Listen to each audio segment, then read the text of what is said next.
ಈ ಒಂದು ಭಾರತ ದೇಶದ ಇತಿಹಾಸದಲ್ಲಿ, ಸಾಂಸ್ಕೃತಿಕ ಇತಿಹಾಸದಲ್ಲಿ ಮಠಮಾನ್ಯಗಳು ಅವರ ಬಹಳ ದೊಡ್ಡ ಕೊಡುಗೆ ಇದೆ. ಬರೀ ನಮ್ಮ ರಾಜ್ಯದಲ್ಲ, ದೇಶದಾದ್ಯಂತ ಮಠಮಾನ್ಯಗಳು ಪ್ರಾರಂಭ ಆಗಿ ಸಮಾಜದಲ್ಲಿ ತಮ್ಮ ತಮ್ಮ ಧರ್ಮದ ಮತದ ಪ್ರಚಾರ ಪ್ರಸಾರ ಮಾಡಿ ಆರಂಭವಾಗಿದ್ದಂತಹ ಮಠಗಳು ಇವತ್ತು ಅದರಲ್ಲಿ ವಿಶೇಷವಾಗಿ ವೀರಶೈವ ಲಿಂಗಾಯತ ಮಠಗಳು ಧರ್ಮ ಪ್ರಸಾರದ ಜೊತೆಯಲ್ಲಿ ಸಮಾಜವನ್ನು ಉನ್ನತೀಕರಣದತ್ತ ತೆಗೆದುಕೊಂಡು ಹೋಗಬೇಕು ಅಂತ ಹೇಳಿ ಶಿಕ್ಷಣ ಸಂಸ್ಥೆಗಳನ್ನು ಪ್ರಾರಂಭ ಮಾಡಿ ಬಡವರಿಗೆ, ಹಿಂದುಳಿದವರಿಗೆ, ಶೋಷಿತರಿಗೆ ಎಲ್ಲರಿಗೂ ಸಹಾಯ ಮಾಡುವಂತ ಒಂದು ಕಾರ್ಯಕ್ರಮವನ್ನು ರೂಪಿಸಿದಂತವರು ನಮ್ಮ ಮಠಮಾನ್ಯಗಳು ಅಂತ ಹೇಳಬಹುದು. ಇವತ್ತು ಒಂದಾನೊಂದು ಕಾಲದಲ್ಲಿ ಅಷ್ಟೇ ಅಲ್ಲ, ಇವತ್ತಿಗೂ ಸಹಿತ ಎಲ್ಲಾ ಜಾತಿ, ಎಲ್ಲಾ ಭಾಷೆ, ಎಲ್ಲಾ ಧರ್ಮೀಯ ಜನರನ್ನು ಅವರಿಗೆ ಆಶ್ರಯ ಕೊಟ್ಟು, ಅವರಿಗೆ ಅನ್ನ ಕೊಟ್ಟು, ಅವರಿಗೆ ಸಂಸ್ಕಾರ ಕೊಟ್ಟು, ಅವರಿಗೆ ಸುಶಿಕ್ಷಿತರನ್ನಾಗಿ ಸತ್ಪ್ರಜೆಗಳನ್ನಾಗಿ ಮಾಡಿದಂತಹ ಕೀರ್ತಿ ಯಾರಿಗಾದ್ರೂ ಸಲ್ತದೆ ಅಂತ ಹೇಳಿದ್ರೆ ಅದು ಲಿಂಗಾಯತ ವೀರಶೈವ ಮಠಮಾನ್ಯಗಳಿಗೆ ಸಲ್ತದೆ ಅಂತ ಬಹಳ ಹೆಮ್ಮೆಯಿಂದ ಹೇಳಬಹುದು.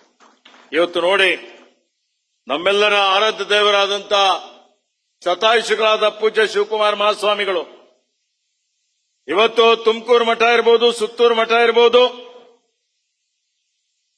ಇವತ್ತು ರಂಭಾಪುರಿ ಪೀಠ, ಕಾಶಿ ಪೀಠ ಇರಬಹುದು, ಇತರ ಅನೇಕ ಮಠಮಾನ್ಯಗಳ ಜೊತೆಯಲ್ಲಿ ಸಂಘ ಸಂಸ್ಥೆಗಳು, ಕೆಎಲ್ಇ ಸಂಸ್ಥೆ ಇರಬಹುದು, ದಾವಣಗೆರೆ ಸಂಸ್ಥೆ ಇರಬಹುದು, ಶಾಮನೂರವ್ರದ್ದು, ಇತರ ಅನೇಕ ಜನ ಇವತ್ತೇನಾದರೂ ಕರ್ನಾಟಕ ಕಾಡಿದ್ದಂಥದ್ದು ಇದು ನಾಡಾಗಿದೆ.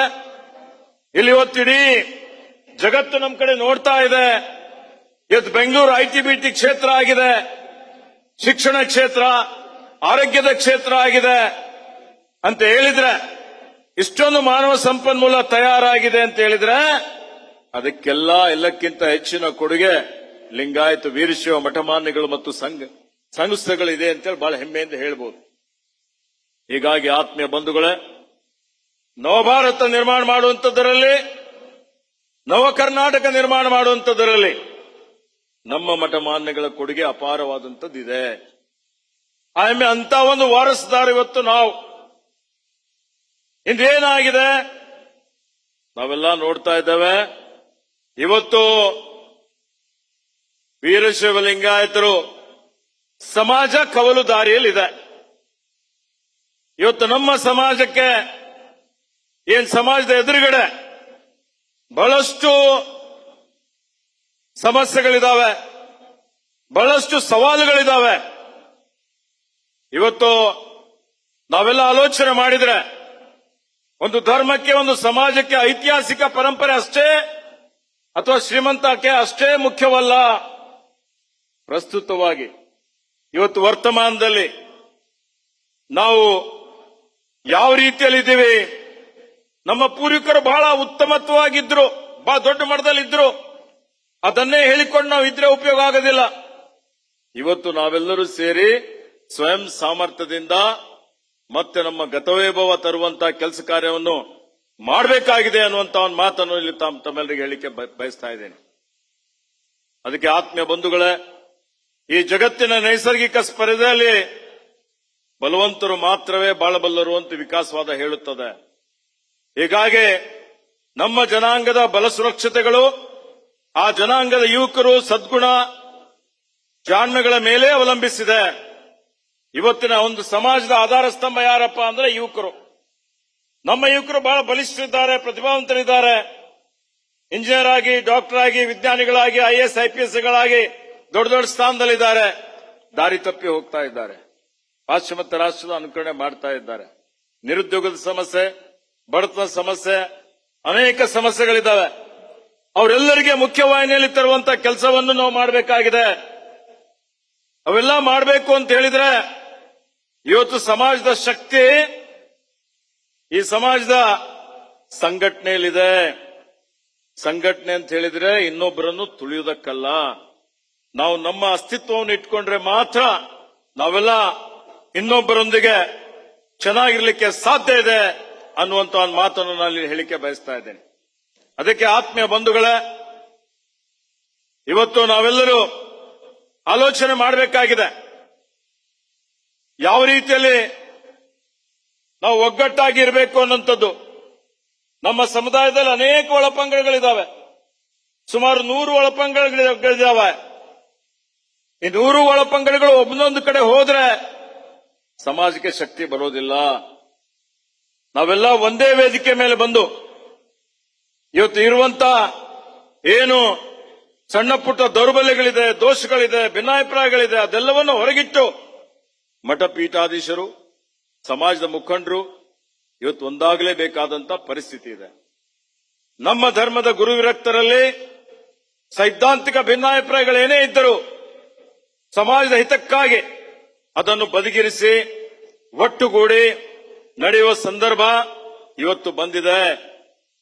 ನಮ್ಮ ಧರ್ಮದ ಮುಖ್ಯ ತತ್ವಗಳಾದಂಥ ಅಷ್ಟಾವರಣ, ಪಂಚಾಚಾರ, ಷಡಸ್ಥಲ ಗುರುವರ್ಗದವರಿಗೂ ಬೇಕು, ವಿರಕ್ತ ವರ್ಗದವರಿಗೂ ಬೇಕು. ಹೀಗಾಗಿ ಯಾವುದೇ ಪ್ರಮುಖವಾದಂತ ಭಿನ್ನಮತ ಇಲ್ಲ. ನಮ್ಮ ಸಮಾಜದಲ್ಲಿ ಶ್ರೀಮಂತರಿಗೇನು ಕೊರತೆ ಇಲ್ಲ. ಆದ್ರೆ ವೈಯಕ್ತಿಕವಾಗಿ ಚೆನ್ನಾಗಿದ್ರು, ಆರ್ಥಿಕವಾಗಿ ಚೆನ್ನಾಗಿದ್ರು, ನಾವಿಂದು ಸಮಾಜದ ಆರೋಗ್ಯ ಚೆನ್ನಾಗಿಲ್ಲ. ಸಮಾಜದ ಆರೋಗ್ಯ ಅದರ ಬಗ್ಗೆ ಚಿಂತಿಸಬೇಕಾಗ್ತದೆ. ಯಾವತ್ತಿಗೂ ಒಡುಕು ಕೆಡಕನ್ನು ಮಾಡ್ತದೆ. ನಮ್ಮ ಸಮಾಜದಲ್ಲಿ ಒಡಕಿನ ಪರಿಣಾಮ ಏನೆಲ್ಲ ಆಘಾತಗಳು ನಡೆಯುತ್ತಾ ಬರ್ತವೆ. ಅದಕ್ಕಾಗಿ ಇವತ್ತು ಸಮಾಜ ಉಳಿಬೇಕು, ಬೆಳೆಯಬೇಕು ಎನ್ನುವುದಾದರೆ ವಿಘಟನೆ ಬಿಟ್ಟು ನಾವೆಲ್ಲ ಸಂಘಟನೆಯತ್ತ ಮುಖ ಮಾಡಬೇಕಾಗ್ತದೆ ಅನ್ನುವಂಥ ಮಾತನ್ನು ಹೇಳಿಕೆ ಬಯಸ್ತಾ ಇದ್ದೇನೆ. ಅದಕ್ಕೆ ಆತ್ಮೀಯ ಬಂಧುಗಳೇ, ವೀರಶೈವ, ಲಿಂಗಾಯತ ಎರಡು ಸಮಾನಾರ್ಥಕವಾದಂತಹ ಒಂದು ಪದಗಳು. ಇವೆರಡರಲ್ಲಿ ಯಾವುದೇ ಭಿನ್ನವಿಲ್ಲ. ವೀರಶೈವ, ಲಿಂಗಾಯತ ಒಂದೇ ಧರ್ಮ, ಭಿನ್ನ ಧರ್ಮಗಳಲ್ಲ. ವೀರಶೈವ ಪುರಾಣ ಗ್ರಂಥಗಳಲ್ಲಿ ಹೆಚ್ಚಿನ ಬಳಕೆಯಲ್ಲಿದೆ.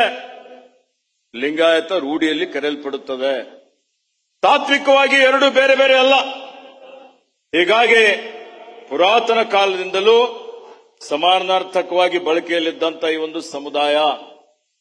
ಬಸವಾದಿ ಶರಣರು ವೀರಶೈವ ಪದ ಸಾಕಷ್ಟು ಸಲ ಬಳಸಿದ್ದಾರೆ. ಸಾಹಿತಿಗಳು, ಸಂಶೋಧಕರು, ಸಮಾಜದ ಹಿರಿಯರು ವೀರಶೈವ ಲಿಂಗಾಯತ ಒಂದೇ ಎಂದು ಒಪ್ಪಿಕೊಂಡಿದ್ದಾರೆ. ಅಖಿಲ ಭಾರತ ವೀರಶೈವ ಮಹಾಸಭಾದ ಅಧ್ಯಕ್ಷರುಗಳನ್ನು 22 ಜನ ಮಹಾಪುರುಷರು ಅಧ್ಯಕ್ಷರಾಗಿ ಹೋಗಿದ್ದಾರೆ. ಅವರೆಲ್ಲರೂ ವೀರಶೈವ ಲಿಂಗಾಯತ ಒಂದೇ ಅನ್ನುವಂತ ಒಂದು ಮಾತನ್ನು ಹೇಳಿದ್ದಾರೆ. ಇದು ಒಗ್ಗಟ್ಟಾಗುವ ಕಾಲ. ಇಂಥ ಸಂದರ್ಭದಲ್ಲಿ ಒಡಕಿನ ಧ್ವನಿ ಬಳಸುತ್ತಿರುವುದು ಅತ್ಯಂತ ವಿಷಾದನೀಯ ಅನ್ನುವಂತ ಮಾತನ್ನು ಹೇಳಲಿಕ್ಕೆ ಬಯಸ್ತಾ ಇದ್ದೇನೆ. ಇದಕ್ಕೆ ಆತ್ಮೀಯ ಬಂಧುಗಳೇ, ಗುರು ವಿರಕ್ತರು ಒಂದೇ. ವೀರಶೈವ ಮಹಾಸಭಾದ ನಿರ್ಣಯ ಹಿಂದೆ ನಮ್ಮ ತಂದೆಯವರಿದ್ದಾಗ, ಶಾಮನೂರಣ್ಣವರಿದ್ದಾಗ ಎಲ್ಲರೂ ಒಪ್ಪಿಕೊಂಡಿದ್ದಾರೆ. ಆ ಒಂದು ಕಾರಣಕ್ಕಾಗಿ ಅಖಿಲ ಭಾರತ ವೀರಶೈವ ಮಹಾಸಭೆ ಯಾವತ್ತಿಗೂ ಇವತ್ತು ವೀರಶೈವರನ್ನು, ಲಿಂಗಾಯತರನ್ನು, ಎಲ್ಲಾ ಒಳಪಂಗಡಗಳನ್ನು ಒಗ್ಗೂಡಿಸುವಂತಹ ಕೆಲಸ ಮಾಡ್ತಾ ಇದೆ. ಅದಕ್ಕಾಗಿ ಈ ಒಗ್ಗಟ್ಟಿನ ಧ್ವನಿ ಎತ್ತಿ ಪ್ರಯತ್ನ ಮಾಡಿದಾಗ ಮಾತ್ರ ನಮ್ಮೆಲ್ಲರ ಏನೊಂದು ಬಹುದಿನದ ಬೇಡಿಕೆ ಇದೆ, ಇವತ್ತು ವೀರಶೈವ ಲಿಂಗಾಯತಕ್ಕೆ ಪ್ರತ್ಯೇಕ ಧರ್ಮ ಕೊಡಬೇಕು ಅಂತ ಹೇಳಿ ಅದು ಕಾರ್ಯಗತ ಆಗಲಿಕ್ಕೆ ಸಾಧ್ಯ ಆಗ್ತದೆ ಅನ್ನುವಂತ ಮಾತನ್ನು ಹೇಳಲಿಕ್ಕೆ ಬಯಸ್ತಾ ಇದ್ದೇನೆ. ಇದಕ್ಕೆ ಆತ್ಮೀಯ ಬಂಧುಗಳೇ, ತಮಗೆಲ್ಲರಿಗೆ ತಿಳಿದಿರುವಂತೆ ಇದೇ ಬರುವ 22 ಸೆಪ್ಟೆಂಬರ್ ಇಂದ ಕರ್ನಾಟಕ ರಾಜ್ಯದಲ್ಲಿ, ನಮ್ಮ ರಾಜ್ಯದಲ್ಲಿ 22ರಿಂದ ಅಕ್ಟೋಬರ್ 7ರವರೆಗೆ ರಾಜ್ಯದಾದ್ಯಂತ ನಮ್ಮ ಸರ್ಕಾರದ ವತಿಯಿಂದ ಸಾಮಾಜಿಕ ಮತ್ತು ಶೈಕ್ಷಣಿಕ ಸಮೀಕ್ಷೆ ನಡೀತಾ ಇದೆ. ಇದು ಅತ್ಯಂತ ಮಹತ್ವದಾದಂತಹ ಒಂದು ಸಮೀಕ್ಷೆ. ಇದರಲ್ಲಿ ಸಮಾಜದ ಪ್ರತಿಯೊಬ್ಬ ಬಾಂಧವರು ತಪ್ಪದೆ ಸಕ್ರಿಯವಾಗಿ ಪಾಲ್ಗೊಳ್ಳಬೇಕು ಎಂದು ನಾನು ಅಖಿಲ ಭಾರತ ವೀರಶೈವ ಲಿಂಗಾಯತ ಮಹಾಸಭಾದ ಪರವಾಗಿ ಮತ್ತು ವೈಯಕ್ತಿಕವಾಗಿ ತಮ್ಮೆಲ್ಲರಿಗೆ ಮತ್ತು ಈ ವೇದಿಕೆ ಮುಖಾಂತರ ಇಡೀ ಅಖಂಡ ಕರ್ನಾಟಕದ ಜನತೆಗೆ ನಾನು ಕಳಕಳಿಯ ಪ್ರಾರ್ಥನೆಯನ್ನು ಮಾಡ್ತಾ ಇದ್ದೇನೆ, ವಿನಂತಿಯನ್ನು ಮಾಡ್ತಾ ಇದ್ದೇನೆ. ಆತ್ಮೀಯ ಬಂಧುಗಳೇ, ಸ್ವಾತಂತ್ರ್ಯ ಪೂರ್ವದಿಂದಲೂ 1940ರಿಂದಲೂ ಅಖಿಲ ಭಾರತ ವೀರಶೈವ ಮಹಾಸಭೆ ನಮ್ಮ ಸಮುದಾಯಕ್ಕೆ ಪ್ರತ್ಯೇಕ ಧರ್ಮದ ಮಾನ್ಯತೆ ನೀಡಬೇಕು ಎಂದು ಪ್ರತಿಪಾದನೆ ಮಾಡುತ್ತಿದೆ. ಹಿಂದೆ ನಮ್ಮ ತಂದೆಯವರು ಸುಮಾರು ಎಲ್ಲ ಲೋಕನಾಯಕ್ ಭೀಮಣ್ಣ ಖಂಡ್ರೆಯವರು, ಮುದ್ನಾಳ್ರವರು, ಮಾನ್ಯ ಶಾಮನೂರಣ್ಣನವರು, ಈಗ ಸುಮಾರು ಇಲ್ಲಿದ್ದಂತ ಅನೇಕ ಜನ ಇದಕ್ಕಾಗಿ 2000 ಇಸ್ವಿಯಿಂದ ಬಹಳಷ್ಟು ಹೋರಾಟ ಮಾಡಿದ್ದಾರೆ. ಹೀಗಾಗಿ ಇಂಥ ಒಂದು ಇವತ್ತಿನ ಪರಿಸ್ಥಿತಿಯಲ್ಲಿ ಮಹಾಸಭಾದ ನಿಲುವು ಇವತ್ತೇನು ಅಂತ ಹೇಳಿದ್ರೆ, ಈ ಸಮೀಕ್ಷೆ ಏನ್ ನಡೀತಾ ಇದೆ ಇದರಲ್ಲಿ ಇವತ್ತೇನು ಧರ್ಮದ ಕಾಲಂನಲ್ಲಿ ನಾವೆಲ್ಲ ಮುಂಚೆಯಿಂದನೂ ಹೇಳ್ಕೊಂಡು ಬಂದಿದ್ದೇವೆ. ಇವತ್ತು ವೀರಶೈವ ಲಿಂಗಾಯತ ಅಂತೇಳಿ ಬರೆಸಬೇಕು ಅನ್ನುವಂಥದ್ದು, ಅದು ಇವತ್ತಿನವರೆಗೆ ಅದಕ್ಕೆ ಇವತ್ತು ರೆಕಗ್ನೈಸ್ ಆಗಿಲ್ಲ. ಇಂಥ ಒಂದು ಪರಿಸ್ಥಿತಿಯಲ್ಲಿ ಮಹಾಸಭೆ ನಮ್ಮ ನಿಲುವಿನ ಪ್ರಕಾರ ಇನ್ ಮುಂದೇನು ಇವತ್ತೆಲ್ಲರನ್ನು ಒಗ್ಗೂಡಿಸಿ ಎಲ್ಲರ ಸಹಕಾರದಿಂದ ರಾಜ್ಯ ಕೇಂದ್ರ ಸರ್ಕಾರದ ವತಿಯಿಂದ ಇದಕ್ಕೆ ಕಾರ್ಯಗತ ಮಾಡಲಿಕ್ಕೆ ಪ್ರಯತ್ನ ನಾವು ಮಾಡ್ತೇವೆ. ಅಲ್ಲಿವರೆಗೆ ಇವತ್ತೆಲ್ಲಾ ಸಮುದಾಯದವರ ಹಿರಿಯರ ಒಂದು ಅಭಿಪ್ರಾಯವನ್ನು ಪಡೆದುಕೊಂಡು ಇವತ್ತು ಧರ್ಮದ ಕಾಲಂನಲ್ಲಿ ಇವತ್ತು ವೀರಶೈವ ಲಿಂಗಾಯತ ಅಥವಾ ಇವತ್ತಿಲ್ಲಿರುವಂತದ್ದು ಏನು ತಮ್ಮ ತಮ್ಮ ವಿವೇಚನೆ ಆತ್ಮಸಾಕ್ಷಿಗೆ ಅನುಗುಣವಾಗಿ ಧರ್ಮದ ಕಾಲಂನಲ್ಲಿ ಹೆಸರನ್ನು ಬರೆಸಲಿಕ್ಕೆ ಅವಕಾಶ ಇದೆ ಅನ್ನುವಂತ ಮಾತನ್ನು ನಾನು ಮಹಾಸಭೆ ಪರವಾಗಿ ಮತ್ತು ಶಾಮನೂರು ಶಿವಶಂಕರಪ್ಪನವರ ಅಪ್ಪಣೆಯಿಂದ ಅದನ್ನು ಹೇಳಲಿಕ್ಕೆ ಬಯಸ್ತಾ ಇದ್ದೇನೆ. ಅದೇ ರೀತಿಯಲ್ಲಿ ಇವತ್ತೇನು ನಮ್ಮ ಜಾತಿ ಕಾಲಂ ಇದೆ, ಈ ಜಾತಿ ಕಾಲಂನಲ್ಲಿ ಇವತ್ತು ನಮ್ಮಲ್ಲಿ ಸುಮಾರು 100 ಒಳಪಂಗಡಗಳಿದ್ದಾವೆ. 100 ಜಾತಿಗಳನ್ನು ಒಂದೇ ಕಡೆ ಸೇರಿಸಿ ಜನಸಂಖ್ಯೆ ನಮೂದು ಆಗುತ್ತದೆ. ಹೀಗಾಗಿ ಇಂಥ ಪರಿಸ್ಥಿತಿಯಲ್ಲಿ ಈ ಒಂದು ಕಾಲಂನಲ್ಲಿ ಏನು ಕೋಡ್ ಸಂಖ್ಯೆ A1522 ಅಲ್ಲಿ ವೀರಶೈವ ಇದೆ, ಅಥವಾ ಕೋಡ್ ಸಂಖ್ಯೆ M83ರಲ್ಲಿ ಲಿಂಗಾಯತ್ ಅಂತೇಳಿದೆ.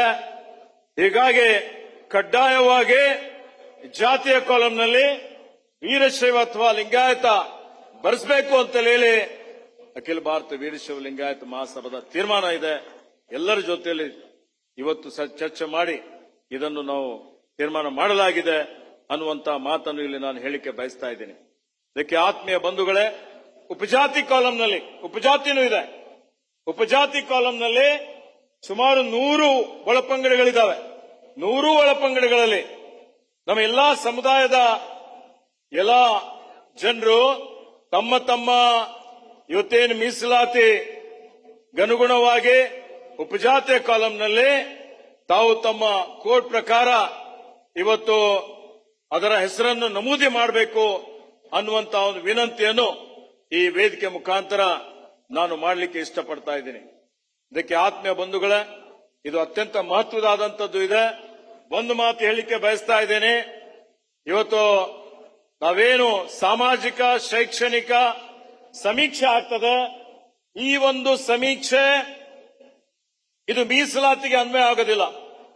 ನಮ್ಮ ದೇಶದ ಸಂವಿಧಾನದ ಪ್ರಕಾರ ಧರ್ಮದ ಆಧಾರದ ಮೇಲೆ ಮೀಸಲಾತಿ ನಿಗದಿ ಆಗೋದಿಲ್ಲ. ಅದಕ್ಕೆ ಇದ್ರ ಬಗ್ಗೆ ಸ್ಪಷ್ಟೀಕರಣ ಕೊಡಲಿಕ್ಕೆ ಇಷ್ಟಪಡ್ತಾ ಇದ್ದೀನಿ. ಆದರೆ ಜಾತಿ ಕಾಲಂ ಏನಿದೆ ಅತ್ಯಂತ ಮಹತ್ವದಾದಂಥದ್ದು. ಅಲ್ಲಿ ಸಾಮಾಜಿಕವಾಗಿ ಪ್ರಶ್ನೆಗಳು ಕೇಳ್ತಾರೆ, 60 ಪ್ರಶ್ನೆಗಳು, ಶೈಕ್ಷಣಿಕವಾಗಿ ಪ್ರಶ್ನೆಗಳು ಬರ್ತವೆ. ಹೀಗಾಗಿ ಅದರ ಜೊತೆಲಿ ಆರ್ಥಿಕವಾಗಿ ಅವು ಪ್ರಶ್ನೆಗಳು ಬರ್ತವೆ. ಅದಕ್ಕೆ ಸಮಂಜಸವಾದಂತಹ ಒಂದು ಉತ್ತರವನ್ನು ಕೊಡಬೇಕು. ಅದರ ಪ್ರಕಾರ ಅಂಕಗಳು ಕೊಡ್ತಾರೆ. ಅಂಕದ ಆಧಾರದ ಮೇಲೆ ಇವೆಲ್ಲ ಲಿಂಗಾಯತರು, ವೀರಶೈವರು, ಒಳಪಂಗಡಗಳೇನು 100 ಇದಾವೆ ಅವೆಲ್ಲವನ್ನು ಸೇರಿಸೇ ಇವತ್ತು ನೈಜವಾದಂತ ನಮ್ಮ ಸಂಖ್ಯೆ ಬರ್ತದೆ. ಆ ಸಂಖ್ಯೆ ಏನು ಸ್ವರ್ಗುತ್ತಾ ಹೋಗ್ತಾ ಇದೆ, ಸಂಖ್ಯೆ ಕರಗುತ್ತಾ ಹೋಗ್ತಾ ಇದೆ.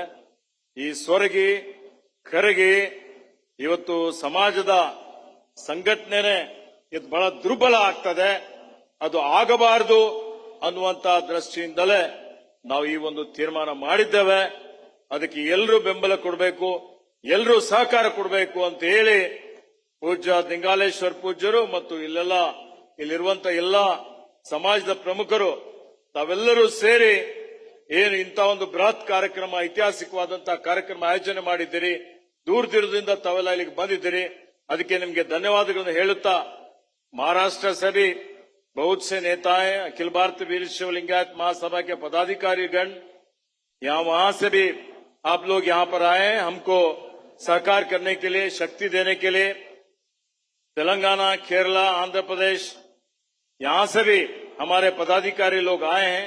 उन सब लोगों को फिर एक बार मेरे तरफ से, अखिल भारतीय वीर शैव महासभा की तरफ से हार्दिक स्वागत करके मेरा धन्यवाद अर्पण करता हूं. जय हिंद, जय कर्नाटक.